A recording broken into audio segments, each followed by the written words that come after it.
Hello दोस्तों, स्वागत है आपका अपने ही यूट्यूब चैनल किस्से कहानियों की ऑडियो लाइब्रेरी पर। अभी हम सुन रहे हैं मुंशी प्रेमचंद्र द्वारा रचित उपन्यास प्रतिज्ञा।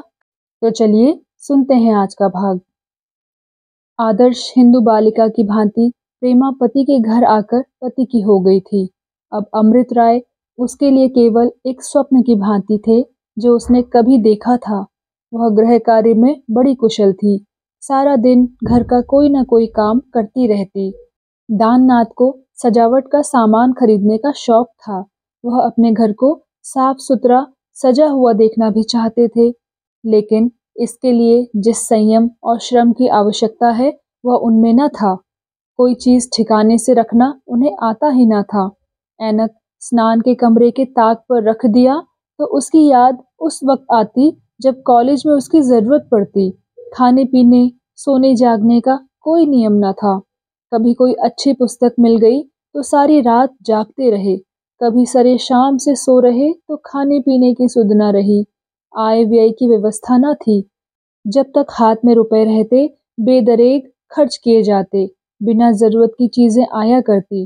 रुपए खर्च हो जाने पर लकड़ी और तेल में किफायत करनी पड़ती थी। तब वह अपनी वृद्ध माता पर झुंझलाते, पर माता का कोई दोष न था। उनका बस चलता तो अब तक दाननाथ 4 पैसे के आदमी हो गए होते। वह पैसे का काम धेले में निकालना चाहती थी। कोई मेहरी कोई कहार उनके यहाँ टिकने ना पाता था। उन्हें अपने हाथों काम करने में शायद आनंद आता था। वह गरीब माता पिता की बेटी थी। दाननाथ के पिता भी मामूली आदमी थे और फिर जिए भी बहुत कम। माता ने अगर इतनी किफायत से काम ना लिया होता तो दाननाथ किसी दफ्तर के चपरासी होते। ऐसी महिला के लिए कृपणता स्वाभाविक ही थी। वह दाननाथ को अब भी वही बालक समझती थी जो कभी उनकी गोद में खेला करता था। उनके जीवन का वह सबसे आनंदप्रद समय होता था जब दाननाथ के सामने थाल रखकर वह खिलाने बैठती थी। किसी महाराज या रसोइये, कहार या मेहरी को वह इस आनंद में बाधा न डालने देना चाहती थी। फिर वह जिएगी कैसे? जब तक दाननाथ को अपने सामने बैठकर खिला ना ले उन्हें संतोष ना होता था। दाननाथ भी माता पर जान देते थे। चाहते थे कि वह अच्छे से अच्छा खाए, पहने और आराम से रहे, मगर उनके पास बैठकर बालकों की तोतली भाषा से बातें करने का उन्हें न अवकाश था न रुचि। दोस्तों के साथ गपशप करने में उन्हें अधिक आनंद मिलता था। वृद्धा ने कभी मन की बात कही नहीं, पर उनकी हार्दिक इच्छा थी कि दाननाथ अपना पूरा वेतन लाकर उनके हाथ में रख दें। फिर वह उसे अपने ढंग से खर्च करती। 300 रुपए थोड़े नहीं होते। न जाने कैसे खर्च कर डालता है। इतने रुपयों की गड्डी को हाथों से स्पर्श करने का आनंद उसे कभी न मिला था। दाननाथ में या तो इतनी सूझ नहीं थी या तो लापरवाह थे। प्रेमा ने 2 ही 4 महीने में घर को सुव्यवस्थित कर दिया। अब हर एक काम का समय और नियम था। हर एक चीज का विशेष स्थान था। आमदनी और खर्च का हिसाब था। दाननाथ को अब 10 बजे सोना और 5 बजे उठना पड़ता था। नौकर चाकर खुश थे और सबसे ज्यादा खुश थी प्रेमा की सास।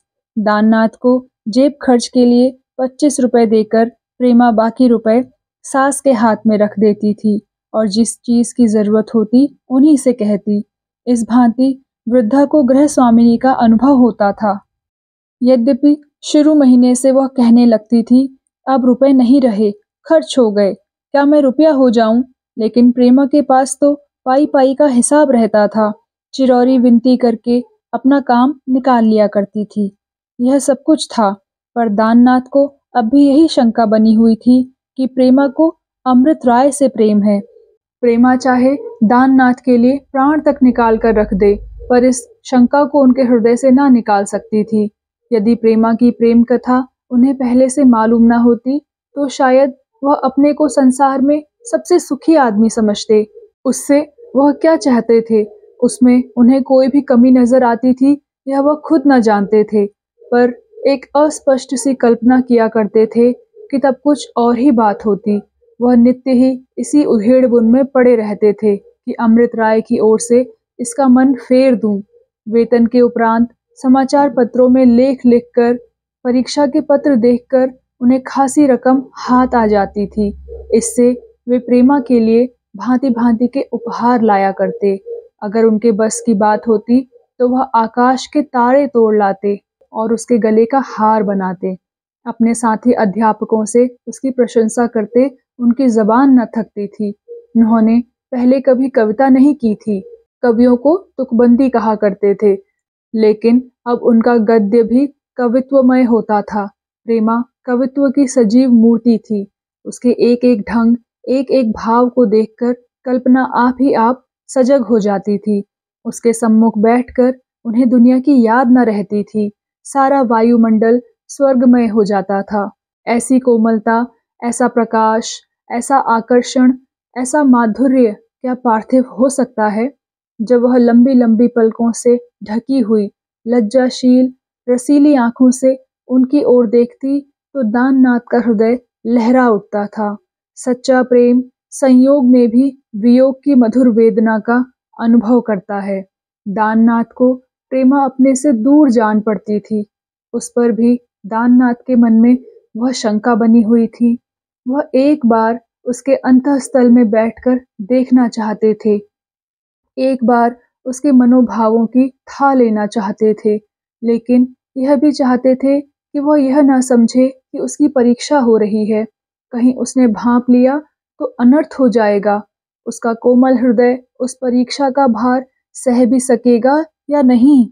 न जाने क्यों दाननाथ को अब अमृत राय से द्वेष हो गया था। कदाचित यह समझते थे कि उसके आनंद संगीत में यही एक कर्कश स्वर है। यह ना होता तो उनके जीवन पर देवताओं को भी ईर्ष्या होती। वह अब भी अमृत राय के घर जाते थे, घंटों बैठे रहते थे, लेकिन दोनों मित्रों में अब यह अभिन्नता न थी। अब वे एक जान दो कालिव न थे। अमृत राय भी यह बात समझते थे। उन्हें यह जानने की बड़ी उत्सुकता होती थी कि प्रेमा सुखी है या नहीं। वह एक बार उनसे मिलकर उसका दिल अपनी ओर से साफ कर देना चाहते थे, लेकिन मौका ऐसा नाजुक था कि इस विषय पर जबान खोलते हुए उन्हें संकोच ही नहीं वरन भय होता था। दाननाथ इतना क्षुद्र हृदय था, यह उन्होंने न समझा था। आखिर उन्होंने एक दिन कह ही डाला, आजकल आईने में अपनी सूरत देखते हो? दाननाथ ने प्रश्न का आशय न समझकर कहा, हाँ, देखता क्यों नहीं, कम से कम 4 बार तो नियम से देखता हूँ। अमृत राय ने पूछा, कोई अंतर है? दाननाथ बोले, दुबला होता जाता हूँ। अमृत राय ने कहा, झूठ ना बोलो यार, मुझे तो याद ही नहीं आता कि तुम इतने ताकतवर कभी थे। सच कहता हूँ, मैं तुम्हें बधाई देने जा रहा था, मगर डरता था कि तुम समझोगे यह नजर लगा रहा है। दाननाथ बोला, मुझे तो प्रेमा यही कहती है कि तुम दुबले होते जा रहे हो, और मैं भी समझता हूँ कि वह ठीक कहती है। पहले अकेला और निर्द्वंद था, अब गृहस्थी की चिंता सवार है। दुबला ना होऊंगा तो क्या मोटा होऊंगा? अमृत राय अपनी हंसी ना रोक सके। दाननाथ को उन्होंने इतना मंद बुद्धि कभी न समझा था। दाननाथ ने समझा, यह मेरी हंसी उड़ाना चाहते हैं। मैं मोटा हूँ या दुबला हूँ, इनसे मतलब? यह कौन होते हैं पूछने वाले? आप शायद यह सिद्ध करना चाहते हैं कि प्रेमा की स्नेहमय सेवा ने मुझे मोटा कर दिया। यही सही, तो आपको क्यों जलन होती है? क्या अब भी आपका उससे कुछ नाता है? मैले बर्तन में साफ पानी भी मैला हो जाता है। दोष से भरा हृदय पवित्र आमोद भी नहीं सह सकता। यह वही दाननाथ है जो दूसरों को चुटकियों में उड़ाया करते थे, अच्छे अच्छों का काफिया तंग कर देते थे। आज सारी बुद्धि घास खाने चली गई थी। वह समझ रहे थे कि यह महाशय मुझे भुलावा देकर प्रेमा की टोह लेना चाहते हैं। मुझी से उड़ने चले हैं। अभी कुछ दिन पढ़ो तब मेरे मुंह आना। बोले, तुम हंसे क्यों? क्या मैंने हंसी की कोई बात कही है? अमृत राय बोले, नहीं भाई, मैं तुम्हारे ऊपर नहीं हंसा। हंसा इस बात पर कि तुमने अपनी आंखों और बुद्धि से काम लेना छोड़ दिया है। दाननाथ बोला, आपकी आंखों को धोखा हुआ है। अमृत राय बोले, और मुझी को धोखा हुआ होगा। कभी कभी आंखों को धोखा हो जाया करता है, मगर तुम यूं ही दुर्बल होते चले गए तो बड़ी मुसीबत का सामना होगा। किसी डॉक्टर को दिखाइए। अगर पहाड़ पर चलना चाहो तो मैं भी साथ चलने को तैयार हूँ। दाननाथ बोले, पहाड़ पर जाने में रुपए लगते हैं, यहाँ कौड़ी कफन को भी नहीं है। अमृत राय बोले, रुपए मैं दूंगा, तुम चलने का निश्चय कर लो। 2 महीने और हैं, अप्रैल में चल दें? दाननाथ बोले, तुम्हारे पास भी तो रुपए नहीं हैं, ईंट पत्थर में उड़ा दिए। अमृत राय बोले, पहाड़ों पर सूबे भर के राजे रईस आते हैं, उनसे वसूल करेंगे। दाननाथ बोले, खूब, उन रुपयों से आप पहाड़ों की हवा खाइएगा। अपने घर की जमा पूंजी लुटाकर अब दूसरों के सामने हाथ फैलाते फिरोगे। अमृत राय बोले, तुम्हें आम खाने से मतलब है या पेड़ गिनने से? मैं चोरी करके लाऊंगा, आपसे कोई मतलब नहीं।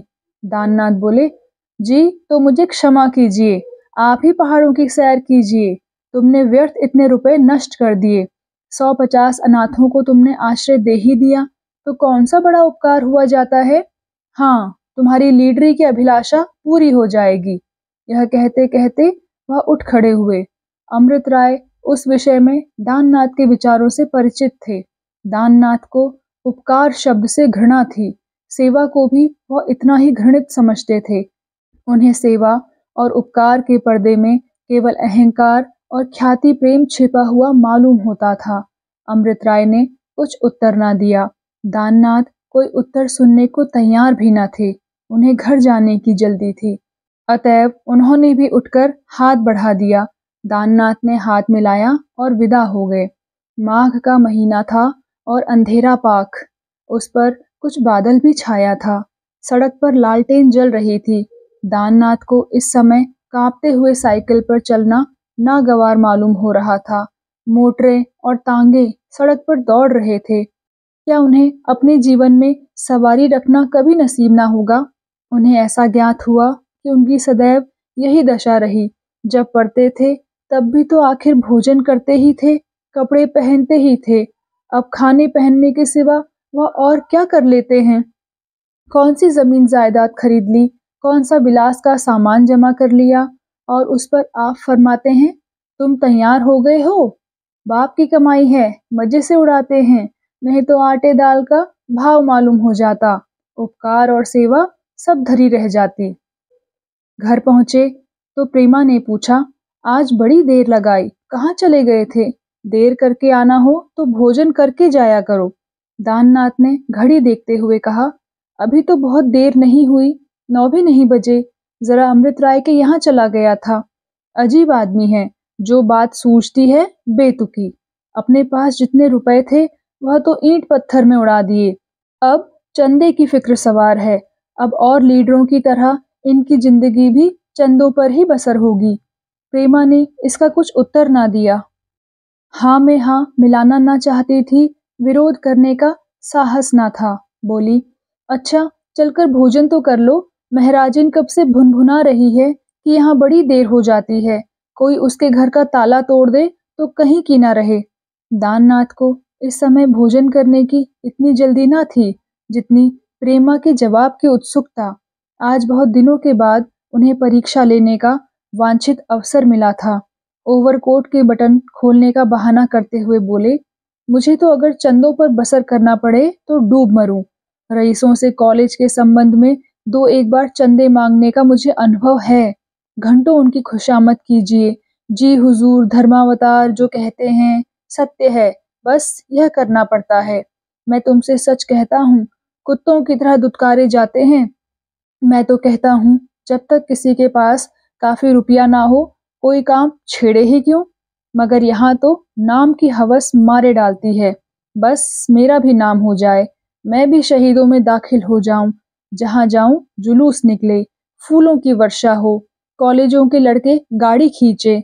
हयादार आदमी तो इसे कभी पसंद ना करेगा कि दूसरों के दान पर चरपौतियां करे। आपको कन्हैया बनने की धुन है।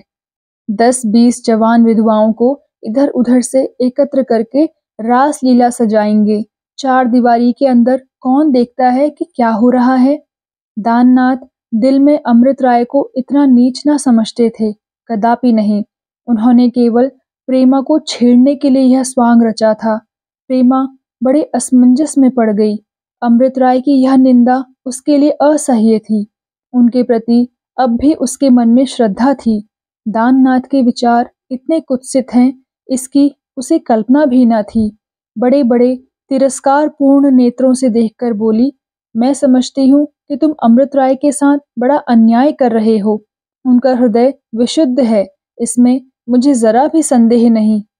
वह जो कुछ करना चाहते हैं उससे समाज का उपकार होगा या नहीं यह दूसरी बात है, लेकिन उनके विषय में ऐसे शब्द मुंह से निकालकर तुम अपने हृदय का ओछापन दिखा रहे हो। दाननाथ सन्नाटे में आ गए। उनके मन ने कहा, निकली ना वही बात, यह तो मैंने पहले ही कहा था। अगर प्रेमा का अमृत राय से कोई संबंध ना होता, अगर प्रेमा की जगह कोई दूसरी स्त्री होती, तो क्या वह इतने तीक्ष्ण शब्दों में उसका प्रतिकार करती? कभी नहीं। इसकी आंखों से तो चिंगारियां निकलने लगी, नथुने फड़कने लगे। यह मेरी कभी ना होगी, कभी नहीं। मालूम होता है मेरी बातें इसके दिल में चुभ गई। कोमल शब्दों में भी तो मुझसे विरोध कर सकती थी। खैर, देखूं और क्या क्या गुल खिलते हैं। बोले, मुझे नहीं मालूम था कि तुम अमृत राय को देवता समझ रही हो, हालांकि देवता भी फिसलते देखे गए हैं। प्रेमा ने नम्रता से कहा, मैं उन्हें देवता नहीं समझती, लेकिन पशु भी नहीं समझती। अगर उन्हें वासना नहीं सताया था तो क्या वह अपना विवाह नहीं कर सकते थे? दाननाथ बोला, तो फिर लीडर कैसे बनते? हम जैसों की श्रेणी में ना आ जाते? अपने त्याग का सिक्का जनता पर कैसे बैठाते? प्रेमा बोली, अच्छा बस करो, मुझ पर दया करो। ऐसी बातें औरों से किया करो, मैं नहीं सुन सकती। मैं मानती हूँ कि मनुष्य भूल चूक का पुतला है। संभव है आगे चलकर अमृत राय भी आदर्श से गिर जाएं, कुपथ पर चलने लगे, लेकिन यह कहना कि वह इसी नियत से सारा काम कर रहे हैं, कम से कम तुम्हारे मुंह से शोभा नहीं देता। रही चंदे की बात, जो अपना सर्वस्व दे डालता है उसे चंदे उगाहने में कठिनाई नहीं होती। लोग खुशी से उसको देते हैं, उस पर सबको विश्वास हो जाता है। चंदे उन्हीं को नहीं मिलते जिनके विषय में लोगों को संदेह होता है। इतने में वृद्ध माता आकर खड़ी हो गई। दाननाथ ने पूछा, क्या है अम्मा जी? माता बोली, तुम दोनों में झगड़ा क्यों हो रहा है? दाननाथ ने हंसकर कहा, यही मुझसे लड़ रही है अम्मा जी, मैं तो बोलता भी नहीं। प्रेमा बोली, सच कहिएगा अम्मा जी, कौन जोर से बोल रहा था, ये कि मैं? माता बोली, बहू, जोर से तो तुम ही बोल रही थी, यह बेचारा तो बैठा हुआ है। प्रेमा बोली, ठीक कहती हैं आप, अपने लड़के को कौन बुरा कहता है? मेरी अम्मा होती तो मेरी डिग्री होती। दाननाथ बोला, अम्मा जी में यही तो गुण है कि वह सच ही बोलती हैं, तुम्हें शर्म आनी चाहिए। माता बोली, तुझे भूख लगी है कि नहीं?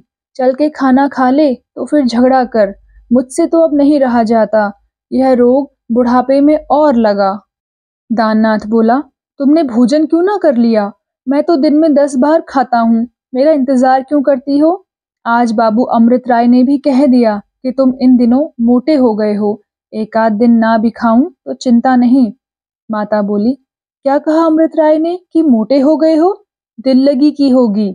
दाननाथ बोला, नहीं अम्मा जी, सचमुच कहते थे। माता बोली, कहता था अपना सिर, मोटे हो गए हो, आधी देह भी ना रही। आप कोतवाल बना फिरता है, वैसे ही दूसरों को समझता है। एक दिन बुलाकर उसे खाना वाना क्यों नहीं खिला देते? तुमने इधर उसकी दावत नहीं की, इसी से चिढ़ा हुआ है। भला देखती हो बहू अमृत राय की बात? दाननाथ मोटे चाहे ना हो गए हों, कुछ हरे अवश्य थे। चेहरे पर कुछ सुर्खी थी, देह भी कुछ चिकनी हो गई थी, मगर यह कहने की बात थी। माताओं को तो अपने लड़के सदैव ही दुबले मालूम होते हैं, लेकिन दाननाथ भी इस विषय में कुछ वहमी जीव थे। उन्हें हमेशा किसी न किसी बीमारी की शिकायत बनी रहती थी। कभी खाना नहीं हजम हुआ, खट्टी डकारें आ रही हैं, कभी सिर में चक्कर आ रहा है, कभी पैर का तलवा जल रहा है। इस तरह ये शिकायतें बढ़ गई थी। कहीं बाहर जाते तो उन्हें कोई शिकायत ना होती, क्योंकि कोई सुनने वाला ना होता। पहले अकेले माँ को सुनाते थे, अब एक और सुनने वाला मिल गया था। इस दशा में यदि कोई उन्हें मोटा कहे तो यह उसका अन्याय था। प्रेमा को भी उनकी खातिर करनी पड़ती थी। इस वक्त दाननाथ को खुश करने का उसे अच्छा अवसर मिल गया। बोली, उनकी आंखों में शनिचर है। दीदी बेचारी जरा मोटी थी, रोज उन्हें ताना दिया करते थे, घी मत खाओ, दूध मत पियो, परहेज करा करा के बेचारी को मार डाला। मैं वहां होती तो लाला जी की खबर लेती। माता बोली, अच्छी देह है उसकी। दाननाथ बोला, अच्छी नहीं, पत्थर है, बलगम भरा हुआ है। महीने भर कसरत छोड़ दे तो उठना बैठना दूभर हो जाए। प्रेमा बोली, मोटा आदमी तो मुझे अच्छा नहीं लगता। देह सुडौल और भरी हुई हो, मोटी थल-थल देह किस काम की। दाननाथ बोला, मेरे साथ खेलते थे तो रुला रुला कर मारता था। भोजन करने के बाद दाननाथ बड़ी देर तक प्रेमा की बातों पर विचार करते रहे। प्रेमा ने पीछे से घाव पर मरहम रखने वाली बातें करके उन्हें कुछ ठंडा कर दिया था। उन्हें अब मालूम हुआ कि प्रेमा ने जो कुछ कहा उसके सिवा वह और कुछ कह ही ना सकती थी। उन्होंने कमला प्रसाद के मुंह से जो बातें सुनी थी, खुद उन बातों को ना तौला, ना परखा। कमला प्रसाद की बातों पर उनको विश्वास क्यों आ गया, यह उनकी कमजोरी थी। ईर्ष्या कानों की पुतली होती है। प्रतियोगी के विषय में वह सब कुछ सुनने को तैयार रहती है।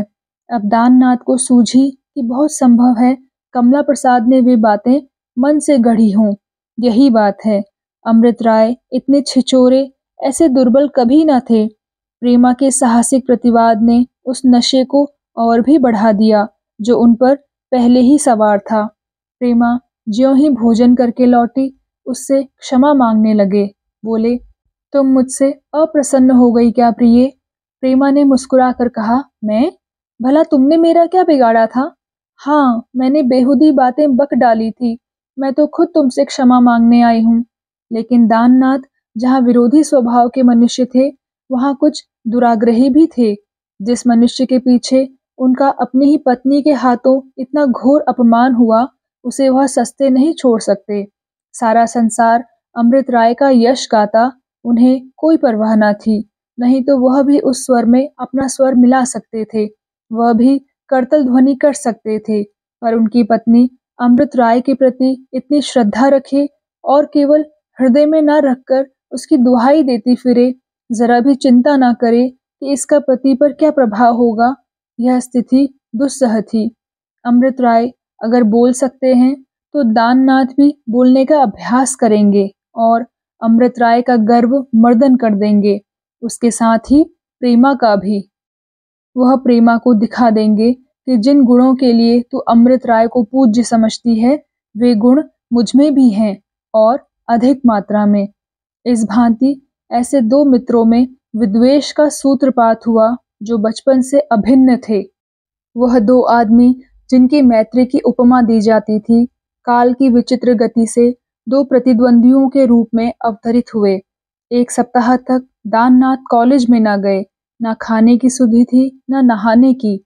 सारे दिन कमरे का द्वार बंद किए हिंदू धर्म की रक्षा पर एक हिला देने वाली वक्तृता तैयार करते रहे। एकांत में सामने आईना रखकर कई बार संपूर्ण व्याख्यान दे डाला। व्याख्यान देते हुए अपनी वाणी के प्रभाव पर उन्हें स्वयं आश्चर्य होता था। 7वें दिन शहर में नोटिस बढ़ गया, सनातन धर्म पर आघात। इस विषय पर महाशय दाननाथ का टाउन हॉल में व्याख्यान होगा। लाला बद्री प्रसाद सभापति का आसन सुशोभित करेंगे। प्रेमा ने पूछा, क्या आज तुम्हारा व्याख्यान है? तुम तो पहले कभी नहीं बोले।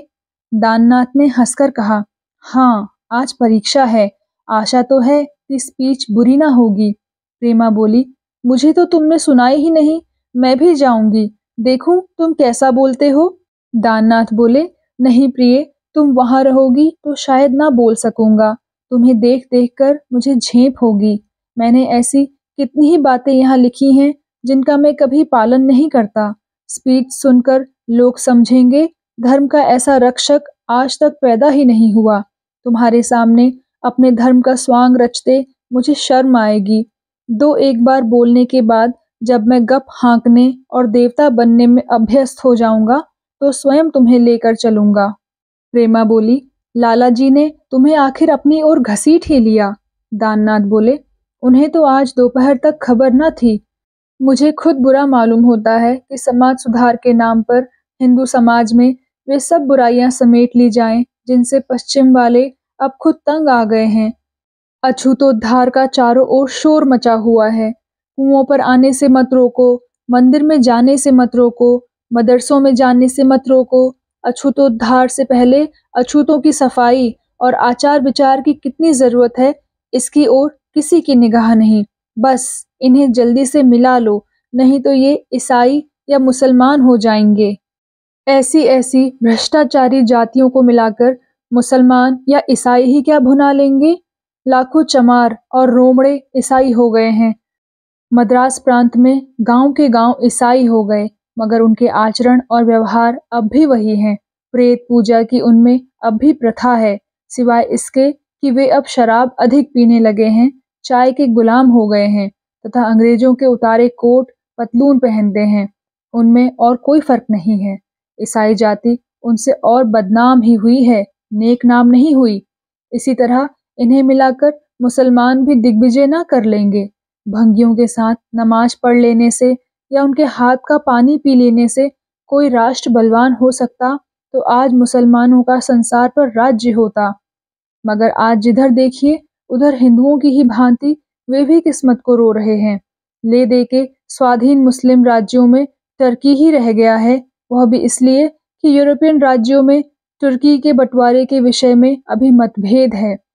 मैं कम से कम इतना उदार अवश्य हूँ जितने अमृत राय हैं, लेकिन जो चमार मरा हुआ जानवर खाता है, रात दिन चमड़े के धोने बनाने में लगा रहता है, उसका बर्तन मैं अपने कुएं में कभी न जाने दूंगा। अमृत राय की मैंने खूब चुटकी ली है। प्रेमा ने दबी जबान से कहा। अब तक वह तुम्हें अपना सहायक समझते थे, यह नोटिस पढ़कर चकित हो गए होंगे। दाननाथ ने नाक सिकोड़ कर कहा, मैं उनका सहायक कभी न था, सुधार उधार के झगड़े में कभी नहीं पड़ा।